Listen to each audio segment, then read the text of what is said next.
The story of the Israelites' escape from Egypt is one of the most powerful moments in the Bible.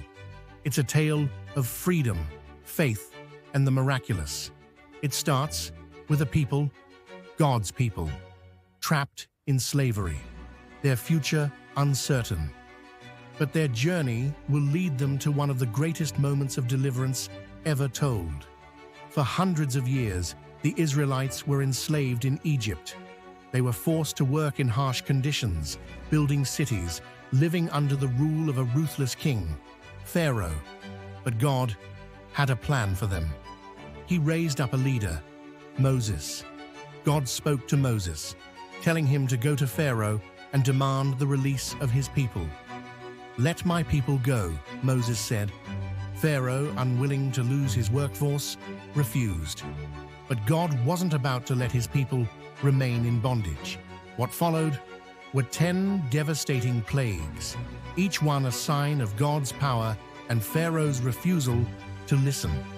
From the Nile turning to blood, to frogs swarming the land, to darkness covering Egypt, each plague grew more intense than the last. Yet Pharaoh's heart remained hardened. Finally, after the 10th plague, the death of the firstborn, the Egyptians were left broken. Pharaoh, exhausted and afraid, told the Israelites to go. And so, they left Egypt. They packed up whatever they could carry and set out toward the land God had promised them. But as they walked, they faced challenges. The road was long and uncertain. The Israelites had no idea what awaited them, only that they were free, and that was enough, for a time. But freedom was not so easily won. Pharaoh, having second thoughts, changed his mind. He gathered his chariots, his soldiers, and pursued the Israelites with a vengeance. The Israelites reached a dead end, the Red Sea. With nowhere to go, they turned around to see Pharaoh's army closing in, fast. They were trapped between the sea and the Egyptians.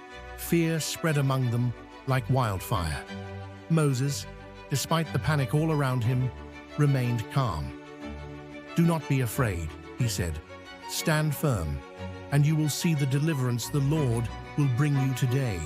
The Egyptians you see today, you will never see again. The Lord will fight for you. You need only to be still."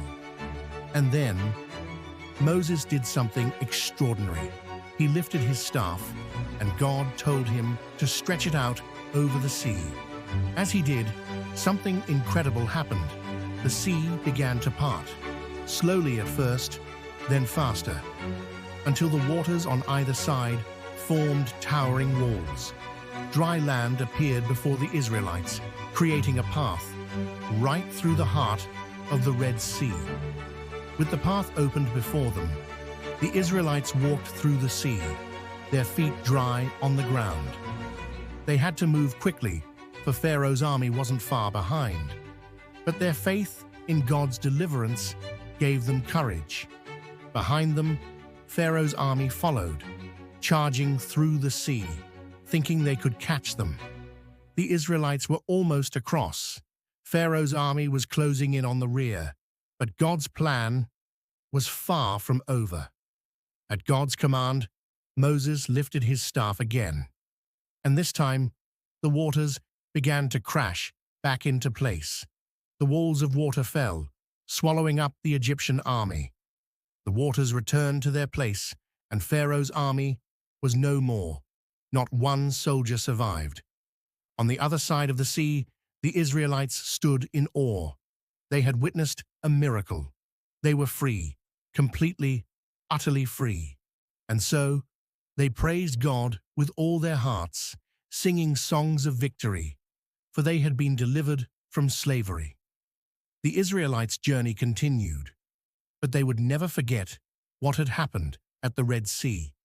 It was a moment that would define them, a moment that reminded them, with God, nothing is impossible. The story of the Red Sea teaches us that even when we're trapped, even when there seems to be no way forward, faith and trust in God can make the impossible possible.